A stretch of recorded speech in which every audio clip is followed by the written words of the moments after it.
Pessoal, antes da gente começar, queria deixar bem claro uma coisa. Eu peguei o exemplo da AMD, que a AMD, além de consolidada no mercado, ela tem algumas peças que são baratas. Então, para quem está começando a montar um setup gamer agora, o ideal era entender como funciona primeiramente, para depois tentar avançar nas plataformas, né? Como se você comprasse um carro mais de entrada para você aprender a dirigir e depois você vai comprando outros. Por quê? A gente tem muita opção. E a opção, além dela trazer a dúvida, ela tem outro problema: os preços. E quanto mais opção você tiver, melhor o mercado é e mais competitivo fica e mais duvidoso ele fica. Beleza? Nesse primeiro momento, vamos falar só de peças da AMD, tá bom? A gente está falando de processador e placa-mãe. Placa de vídeo a gente vai conversar aí e a gente vai chegar no consenso de que tanto o Nvidia quanto a AMD fabricam peças que são competitivas entre si no mercado, beleza? Bom, esse primeiro processador é da linha Ryzen, da AMD, e ele traz uma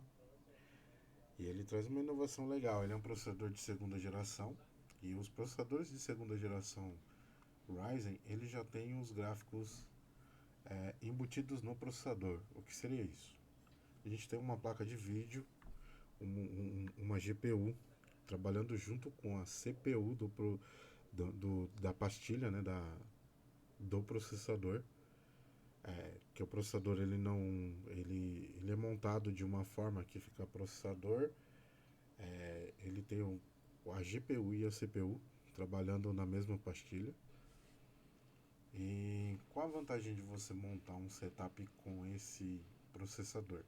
Bom, esse processador, em muitos casos, em muitos jogos, você não vai precisar de uma GPU externa. O que seria isso? Você não vai precisar comprar uma placa de vídeo, tá? Ah, mas se eu quiser comprar uma placa de vídeo e usar esse processador, eu não aconselho. Se você tiver dinheiro para comprar este processador e uma placa de vídeo, a gente estuda um outro caso, tá? Só que esses processadores com Radeon Graphics, eles têm a placa de vídeo, a gente costuma dizer que ela é onboard, mas não tem nada a ver, né? Ela é uma GPU que fica no processador e ela depende da memória do sistema e tem peças na placa-mãe que ajudam no desempenho dela, como os controladores de energia da placa-mãe voltados para ela. Quando eu for dar o exemplo de placa-mãe, eu vou mostrar para vocês aonde os controladores se encaixam, tá? A qualidade e tal. Para esse processador, é uma escolha de entrada, tá? Você vai conseguir jogar alguns jogos, você vai conseguir um desempenho razoável, só que, volto a dizer, se você tiver dinheiro para comprar uma CPU e uma GPU, não aconselho ela, porque ela é de entrada, beleza? Bom, esse aqui é o Ryzen 5 de terceira geração. Comparado ao Intel, ele faz frente aí a um i5. Ele tem um desempenho muito parecido aí com o i7 de sétima geração, tá? Os fanboys vão dizer que não, mas assim, na minha opinião, ele é um ótimo processador. A gente tem mercado. Aquele processador, o Ryzen 3, ele é exclusivo para você montar um computador de entrada onde você não aplicaria uma placa de vídeo. Se você, vamos de novo, se você tiver dinheiro para comprar uma placa de vídeo e um processador, eu não aconselho a montar uma plataforma com a GPU integrada no processador, beleza? Esse cara já é uma plataforma que te liga próximo aos processadores de alta performance, né? Que são processadores para uso diário, porém ele já tem um desempenho ótimo para todos os games e consegue tirar o desempenho da maioria das GPUs. Quando eu for falar de placa de vídeo, a gente volta a falar sobre processador, beleza? Bom, esse é o Ryzen 7, é uma plataforma já de, de entrada, né, para o mundo high-end, onde a gente tem processadores Ryzen 9, o 3900 e o Ryzen 9 3950X. Então, este cara, ele te habilita, propriamente dito assim, a usar aquela plataforma e tirar todo o proveito, né? Eles são processadores de altíssimo desempenho, eles conseguem levar a performance do seu sistema a outro nível e conseguem desempenhar um papel excelente com a maioria dos hardwares que a gente tem de alto desempenho no mercado. Bom, agora vamos falar um pouquinho da placa-mãe. Muito cuidado na hora de escolher uma placa-mãe, porque o que acontece? Temos chipsets. O chipset é essa peça aqui, está coberta, mas temos chipsets. Para a linha AMD, a gente tem esse A320, temos o B450, temos o o B550, o X470 e o X570. X é o chipset mais avançado, o X570, e o A320 é o chipset mais defasado. Mas ele aceita as plataformas. O que acontece? Essa placa-mãe, ela foi desenvolvida para sustentar os processadores de primeira geração. Hoje temos processadores de terceira geração da AMD. Os Ryzen estão na terceira geração. Os processadores de primeira geração, esta placa, ela desempenhavam um bom desempenho até o Ryzen 5600. E eu vou explicar o porquê. Esses controladores, esses MOSFETs, esses circuitos, eles são responsáveis por suportar o processador. Então a gente tem uma entrada de 4 pinos de alimentação aqui em cima e esse cara é responsável por alimentar a gama do processador, certo? Só que ela foi desenvolvida também com esses circuitos, que são esses MOSFETs, capacitores, e o, o desempenho aqui é todo para suportar a placa de vídeo do processador. Qual que é o problema disso? A gente tem uma sobrecarga para o pino PCI Express com 4 vias somente. E o que acontece? Essa placa-mãe ela não trabalha bem com a segunda geração dos processadores Ryzen, porque ele já começa a ter vídeo integrado, ele já começa a exigir um pouco mais de VRM, um pouco mais de alimentação, e a solução térmica dessa placa impede que ela entregue muito. Tá?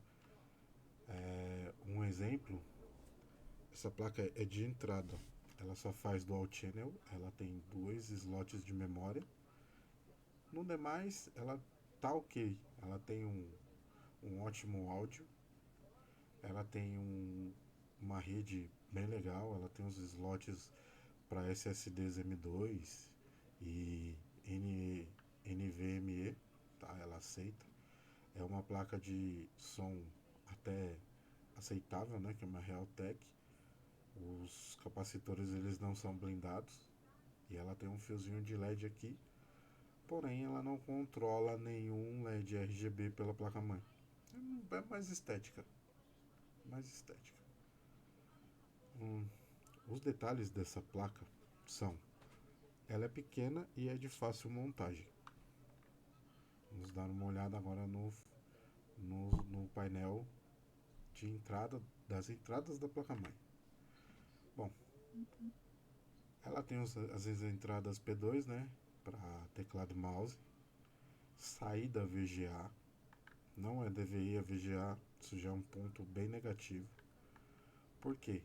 Quando você compra uma placa-mãe e o suporte para o processador Ryzen que tem o vídeo integrado, o ideal é que ela tenha a saída DVI-D, né, para você poder ligar seu monitor e ele configurar a resolução automática. O VGA não faz isso.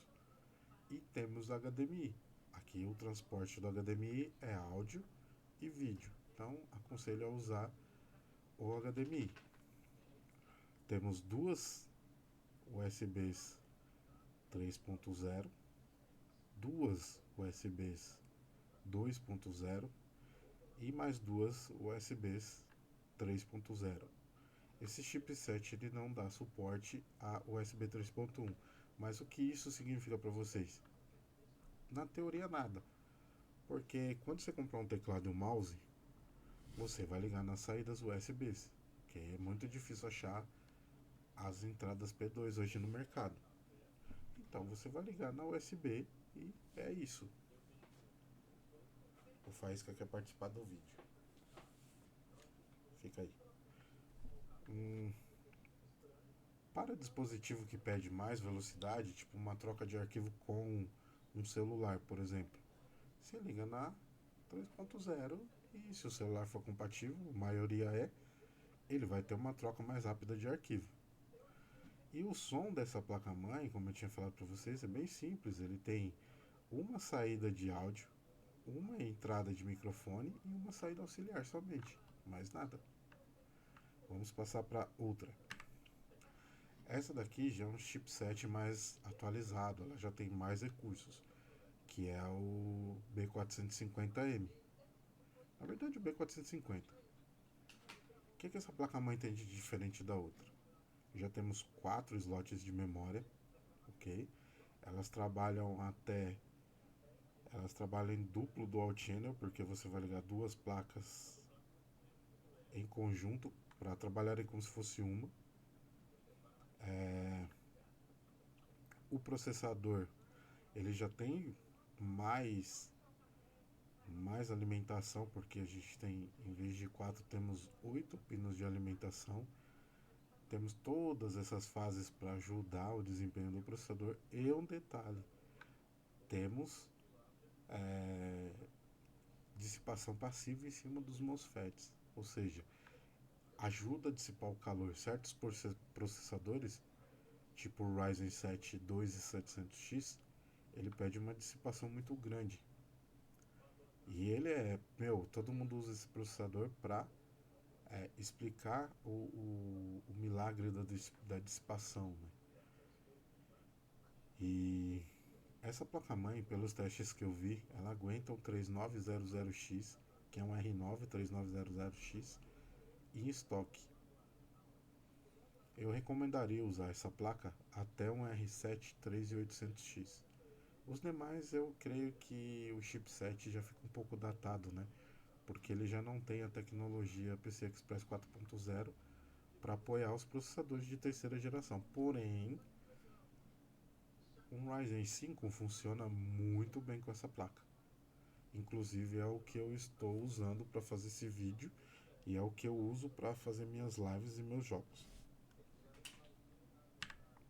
Esse é o painel de entradas dela. A gente pode ver que ele é muito superior à da placa anterior, né? Temos duas USBs 2.0 do lado de uma entrada mista P2 para teclado e mouse. A saída DVI-D para o vídeo integrado do processador, um HDMI para o vídeo integrado do processador. Temos 4 USBs 3.0 e temos duas USBs 3.1. Uma placa de rede, uma interface de rede, e o som ele é 7.1 com um detalhe, ele não tem a saída óptica, beleza? Essa placa-mãe é o recomendado se você for montar um sistema em que você compra um Ryzen 5 e uma placa de vídeo. Bom, essa aqui é uma placa-mãe da ASUS e ela já utiliza o chipset mais avançado para os Ryzen, que é o X570. Bom, já de cara já dá para ver uma diferença gritante, né? A gente tem dissipação, a gente tem cooler pro chipset, a gente tem cooler, a gente tem dissipação passiva, desculpa, para todos os as fases do processador, e detalhe, para olha o tanto de capacitor e todos blindados. A gente tem mais dissipação aqui para a fase da placa de vídeo integrada do processador, e não 8, temos 12 pinos de alimentação aqui pro processador. Então ela já é uma placa que ela te dá uma segurança muito grande na questão de energia, tá? Seus componentes vão estar sempre bem alimentados, e o principal processador, né? Ela já oferece uma margem muito grande para você alcançar um overclock, e ela é compatível com todos os processadores AM4 lançados até agora. Geração 1, 2, 3, as XT, e creio que a AMD, quando lançar os Ryzen de série 4000, ela vai lançar um update de BIOS para que esse chipset aceite a série 4000. O que mais que a gente pode falar dessa placa? Cara, ela é a que tem o chipset mais completo. Ela já dá suporte a PCI Express 4.0, que é uma tecnologia que ajuda a comunicação entre o barramento do processador de todo mundo que usa PC aqui no PC. Temos suporte aos SSDs M2 e NVMe. Temos 8 portas SATAs, fora isso, né? Fora essas duas entradas que a gente tem de M2 e NVMe, a gente tem mais 8 entradas para HD. E um detalhe legal é que essa placa ela tem RGB, né? E a placa de som dela, ela vem com um dissipadorzinho aqui e também uma fita LED RGB. Vamos ver o painel de entradas dela. Ela tem duas PCI Express 3.0, uma P2 mista, mais duas USBs 3.0, uma USB tipo C que já é compatível com 3.1, uma saída HDMI e uma DisplayPort para os processadores integrados lá, que tem uma GPU integrada, uma USB 3.1, duas USBs 3.1, desculpa, a interface Ethernet aqui, e áudio dela é de alta qualidade. Ela já tem a saída, se não me engano, de áudio de alta definição. Esqueci o nome dessa saída. Vamos falar um pouquinho de memória RAM. A premissa de quanto mais memória RAM você tem é válida, porém, pera lá. Existem tipos de memória RAM. Essas memórias que eu estou apresentando para vocês são as memórias de entrada, são os value packs. São memórias que são recomendadas para que você use elas com o profile que vem. O que seria isso? Quando você monta um computador, você escolhe também a memória RAM, e a gente tem que ficar de olho nas informações de velocidade. Por quê? Quando você compra uma memória RAM, ela não é um componente do computador que ela tem uma inteligência. Ela só serve para armazenar dados momentaneamente que o processador precisa, e depois ele descarta. Desligou, perdeu todos os dados. Então ela só serve para que o processador guarde uma informação dentro dela e pegue mais rápido. Esses chips, eles têm apenas uma inteligência, que é o SPD. E que é esse chipzinho preto aqui, ele que indica para a placa-mãe o que é essa memória. Por exemplo, sem esse chip, ela poderia ser qualquer coisa, tipo uma DDR2, uma DDR3, uma velocidade com profile XMP, sem profile XMP. Depois a gente conversa disso, se vocês quiserem, a gente faz um vídeo explicando cada detalhe do computador, mas por enquanto, só para vocês entenderem, se você escolhe uma plataforma de entrada, onde você só vai jogar jogos leves e fazer trabalhos de casa e fazer uma planilha, alguma coisa, essas memórias sem dissipação de calor, beleza? E com a voltagem baixa, 2133, 2400 ou 2133 MHz, 2400 MHz, Essas são memórias ok para alguns jogos e também para algumas tarefas. Não que você tenha que escolher a mais rápida, mas eu vou bater de novo numa tecla que é o seguinte: quando você monta um computador, você tem que ter equilíbrio. Se você não tiver equilíbrio, alguma coisa destoar, pode ser que você não tire a melhor performance possível do seu equipamento.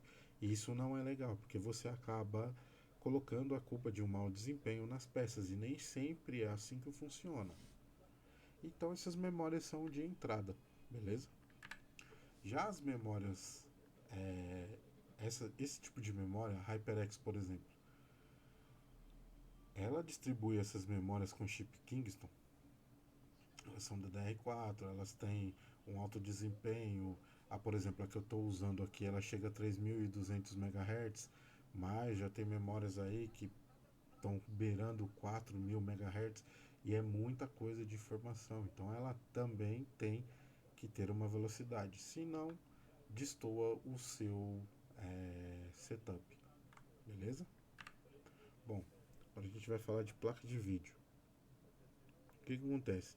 A placa de vídeo, junto com o processador, ela é responsável pelos cálculos matemáticos, pelo processamento de imagem. Ela é responsável por uma caralhada de coisa quando a gente está falando de gráfico. E não só gráfico, a gente está falando de jogo.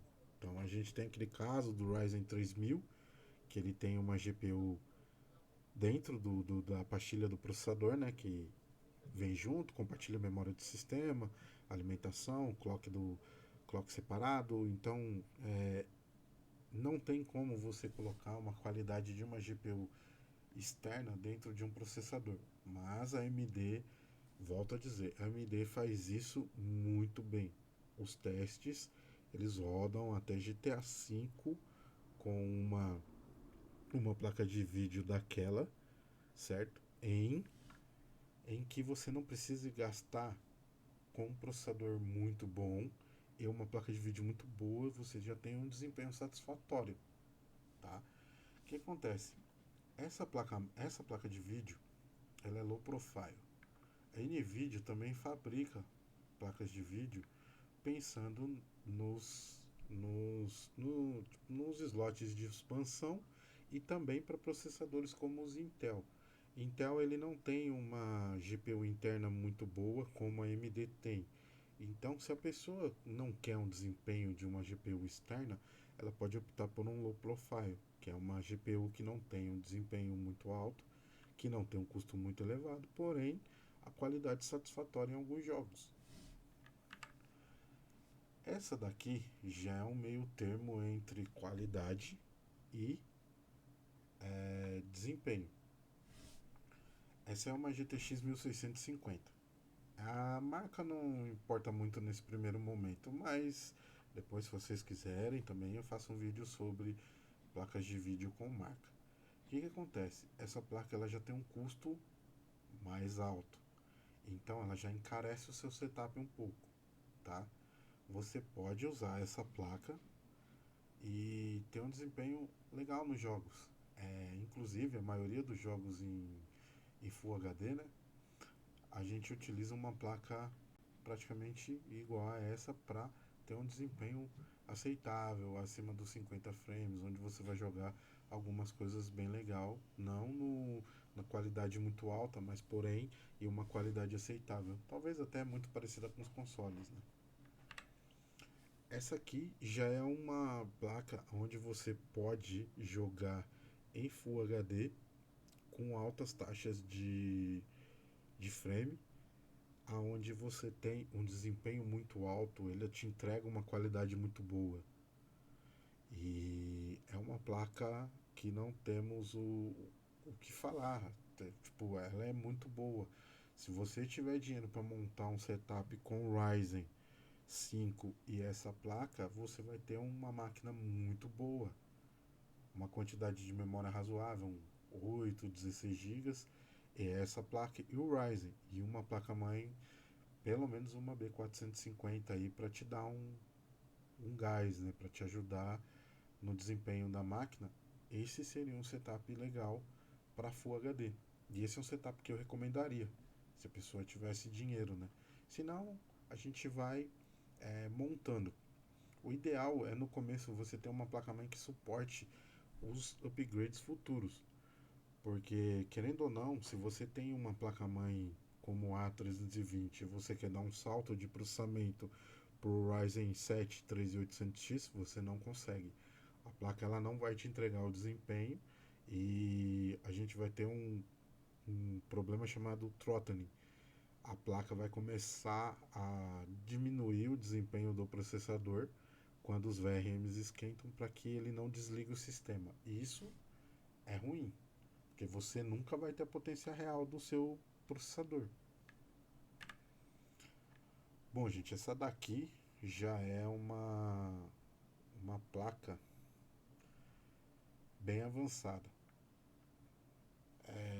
O que acontece? Essa placa ela foi feita para você jogar em 2 a 4K com a qualidade de frames aceitável. Ela tem 11 gigas de memória e é uma placa que exige um processador bem alto também, uma placa que exige um processador com desempenho bem alto para que você tire todo o proveito da placa. Como funciona isso? Se algum dia vocês ouvirem sobre gargalo, o gargalo funciona assim.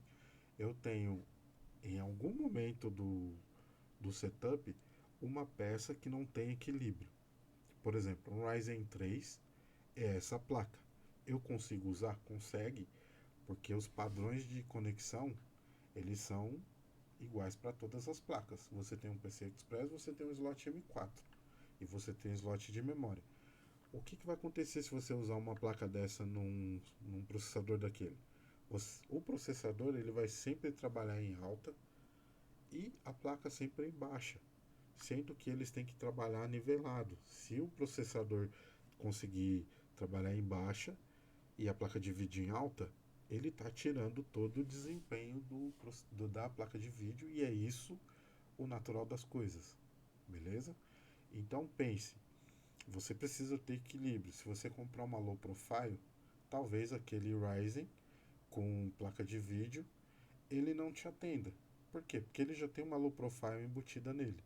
Mas se você tiver um i3 e você não quer, tipo, tiver já com aquela placa de vídeo que vem, que é uma HD Graphics que vem com os processadores da Intel, já tiver no limite para você, talvez você tenha que dar uma expandida, mas você não quer gastar, sei lá, 800, 900 reais numa placa, mas você tem uns 400 e poucos reais sobrando, e você quer dar uma melhorada no seu setup, só para jogar alguns joguinhos de forma mais natural, sem precisar usar a placa de vídeo interna, parta para aquela placa, beleza? Para low profile. Bom, vamos lá. Não tão, não tão, é, não tão distante, eu acho que a peça, na minha opinião, a peça mais importante do computador é a fonte. Ela que vai alimentar todos os componentes que eu falei até agora, certo? E ela precisa ter um gás para fazer isso. Antigamente, as placas de vídeo, elas além da exigência de voltagem, por exemplo, fonte de energia ATX, ele precisava ter uma certa quantidade de ampere em uma determinada fase da fonte, que era 12 volts. Ele precisava ter determinados amperes. Hoje já não está desse jeito, tá? De novo, se vocês pegarem algum exemplo de fonte do jeito aqui da imagem, corram. Isso daqui é uma fonte bomba. Geralmente ela vem na maioria dos vendors, né? Tipo Positivo, Megaware, PCware e assim vai. Essa fonte ela não transmite qualidade nenhuma e ela não alimenta os componentes do seu setup com eficiência. Também, se vocês quiserem um vídeo de fonte eu trago, mas a gente tem no YouTube, graças a Deus, a gente tem um canal que ele fala muito bem sobre fontes e eles faz testes e eles não são comprados, então vocês podem ter confiança no trabalho deles, que é o TechLab. Se vocês tiverem, e também placas de vídeo, não só fonte, mas fonte é a especialidade dos caras. Se vocês tiverem dúvidas sobre a fonte que vocês estão comprando, aconselho vocês aí no canal dos caras e ver se tem teste dessa fonte. Se tiver, ela é garantida. E eles derem ok, pode comprar que é 100%, beleza? Bom, essa é uma fonte da Corsair que ela tem 500 watts. Ela não é certificada, ela não tem selo de eficiência. Porém, ela é de um vendedor legal e eles já fizeram um teste. Essa fonte entrega razoáveis 80% de eficiência. O que seria essa eficiência? Ela consegue alimentar bem o sistema, porém, ela tem algumas limitações. Ela não é uma fonte modular e ela tem vários cabos. O que seria uma fonte modular? Por exemplo, dentro dessa caixa existe uma placa e ela entrega todos os cabos e dentro dessa placa tem os controladores.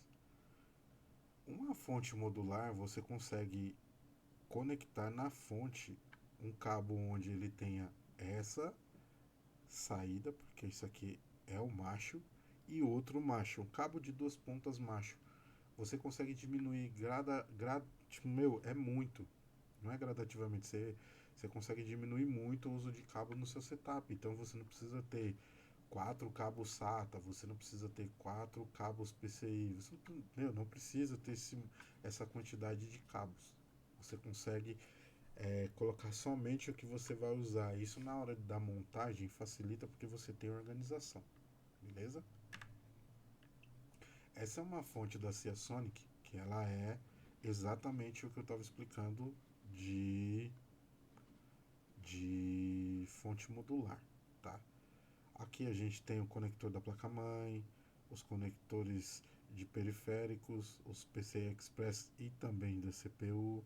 A gente tem mais conectores PCI Express, mais conectores de CPU e mais conectores de motherboard. Para vocês verem, isso aqui é organização, tá? Você pode comprar uma fonte que sai todos os fios aqui e não precisa desse painel? Sim.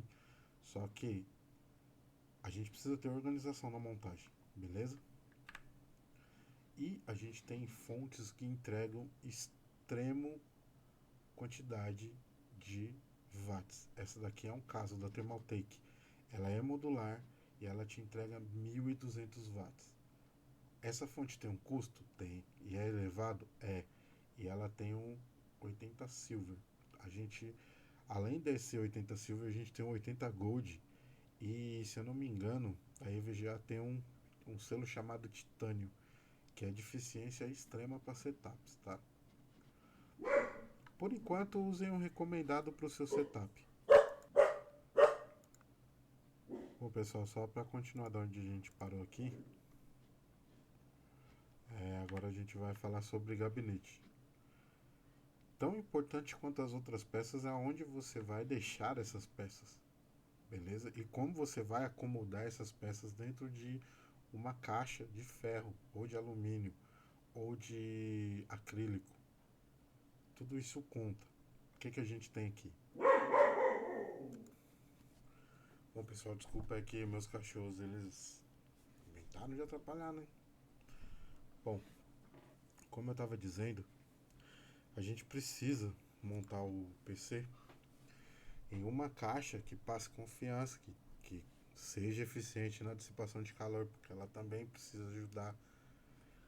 E esse gabinete, por exemplo, ele ainda utiliza um modelo que é um pouco antigo. Ah, mas tem... Cara, a gente está falando de 2020. Temos vários e vários estudos de design de gabinete para te ajudar na dissipação de calor.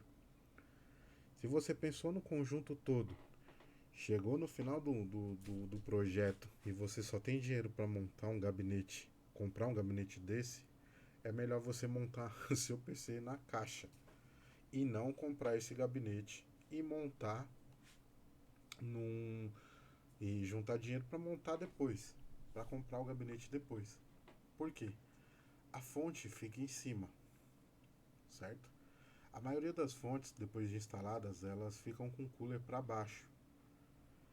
E geralmente a função do cooler para essas fontes é jogar o ar quente, dissipar o ar quente, tirar o ar quente de dentro da caixa. Então ele assopra esse ar para fora.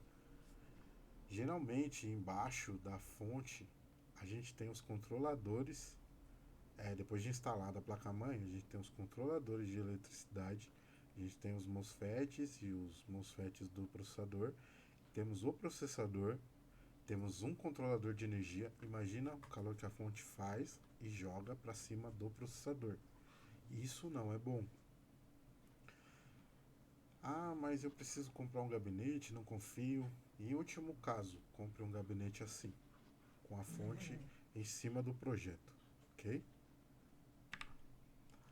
Bom, aqui a gente tem um gabinete com uma montagem bem legal. O que acontece? Ele já tem uma entrada para uma fan de 12 aqui na lateral. A fonte já fica embaixo, temos saída para dissipação de ar da fonte. As HDs são todas conectadas lateralmente. Os cabos das HDs saem aqui para ligar na placa-mãe. Você faz um cable management bem legal. O único detalhe meio complicado é que ele traz os drivers de CD e DVD, né? As baias para conexão, e quase ninguém utiliza. Porém, ele já tem uma fixação melhor, né? Porque você não os espelhinhos aqui você não precisa de parafuso, você coloca através dessa trava. Esse é o gabinete com cenário ideal. Por quê?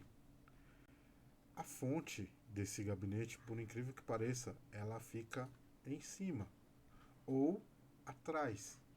Esse gabinete é um gabinete da InWin. A fonte fica atrás da placa-mãe. A gente tem os rubber glommers aqui para sair os fios e fazer a ligação na placa-mãe. Mas você consegue fazer um cable management, uma arrumação no seu computador que ele não atrapalha a ventilação. E detalhe, a gente tem uma baia aqui para a gente colocar o radiador até de 360 milímetros, o que são 3 fãs de 12 volts, de 12 polegadas, desculpa, dissipando o ar. Então isso aqui ajuda muito o gabinete, beleza? Então o gabinete também é uma peça que a gente precisa pensar para ter equilíbrio. Vamos falar um pouquinho de HD. Bom, HD ela não influencia na utilização do Windows. Você vai continuar navegando na internet, vai continuar assistindo alguns vídeos no YouTube, nos seus sites preferidos, normal. A navegação vai ser normal. O que uma HD vai diferenciar da outra é justamente a velocidade que ela lê os arquivos e escreve esses arquivos. Ou seja, na troca de arquivos com o sistema. Então o que acontece? A gente tem essas HDs que elas têm são discos, né? E elas são HDs que têm um valor muito baixo comparado ao SSD, porque se eu não me engano essa HD aqui ela é de 720 GB, essa da imagem. Porém a gente tem HDs aí que estouram 4 ou 5 teras. A Western Digital, por exemplo, já está lançando HDs com mais de 10 teras. Só que tudo tem um custo, né? Então, o setup ideal hoje seria uma HD dessas de disco com 1 tera de espaço e um SSD da Kingston. O que esse cara faz? Bom, ele não tem disco. E ele é uma HD que utiliza memórias. Então essas memórias elas acessam muito mais rápido pelo barramento do que a leitura da agulha do disco. Então você consegue instalar sistema, jogos, tem HDs que já suportam o sistema todo, tem HDs dessas que já passaram de teras também. E eu aconselho, sempre que você for montar um sistema, a ter uma dessa e uma HD de 1 tera. É o ideal, porque hoje a gente tem celular, muitas das coisas que a gente usa fica dentro do celular, a gente não precisa ter música no PC, a gente salva algumas fotos, os vídeos estão todos no YouTube, se você quiser assistir alguma série tem o Netflix, então é tudo on demand, você não precisa ter estocado no PC, a não ser que você seja colecionador de música, que você faça uso desse tipo de arquivo, né? Ou vá trabalhar com imagem ou com vídeo, né? Que você precisa ter um armazenamento legal. Mas se não, um HD de 240 ou SSD para você instalar o sistema e um HD de 1 TB para você colocar os seus arquivos. Menos que isso dá para fazer? Dá para você comprar uma de 120 também, instalar o sistema e usar as HDs que você tiver em casa, por exemplo, as HDs SATA que você tiver em casa, beleza? HD é a peça importante, né? Porque sem ela você não tem sistema, mas você consegue ter um desempenho satisfatório mesmo sem ter um SSD, uma experiência que não é tão elevada, porém você vai ter uma experiência normal. Bom, essa daqui é uma unidade de disco da Western Digital, que é o M2. Ele encaixa na placa-mãe e utiliza o barramento PCI Express. Essa HDzinha aqui, esse dispositivo, né? Ele é bem legal para você instalar o sistema. Bem legal. Também tá na lista aí, eles estão barateando o preço, né? Porque cada vez que as memórias vão barateando o preço, eles também utilizam módulos de memória, eles também barateiam. Mas é mais para ilustrar. Esse cara é um M2, tá? Também é uma tecnologia de escrita, gravação bem rápida, mais do que o SSD, por utilizar o barramento PCI Express. E temos esse cara, que esse cara é num cenário gamer, esse cara é o ideal, que é o NVMe. É muito parecido também com a SATA, com o M2, só que ele provê mais velocidade de escrita e leitura. Então a troca com barramento é muito grande. Então, pessoal, é isso. É isso que eu queria passar para vocês. Espero que vocês tenham gostado, tá? Se vocês quiserem algum vídeo de algum componente que não ficou claro, eu faço para vocês sem problema nenhum, tá? E quero deixar aqui meu abraço a quem tá me apoiando, as pessoas que estão pedindo para me fazer vídeo. Eu vou me empenhar mais, prometo. Eu tenho unboxing do meu fone, que eu comprei esse fone da Expedia, é muito bom. Eu preciso fazer o review dele. Eu preciso fazer review da minha placa-mãe, do meu processador, das memórias que eu acabei adquirindo. Beleza, pessoal? Fiquem com Deus. Se vocês precisarem, é só mandar aí no chat. Eu ajudo vocês. Se vocês quiserem que eu monto, é só a gente marcar, a gente faz uma live, eu ensino a montar, ou eu vou e monto pra vocês sem problema nenhum, beleza? Valeu, pessoal. Aquele abraço.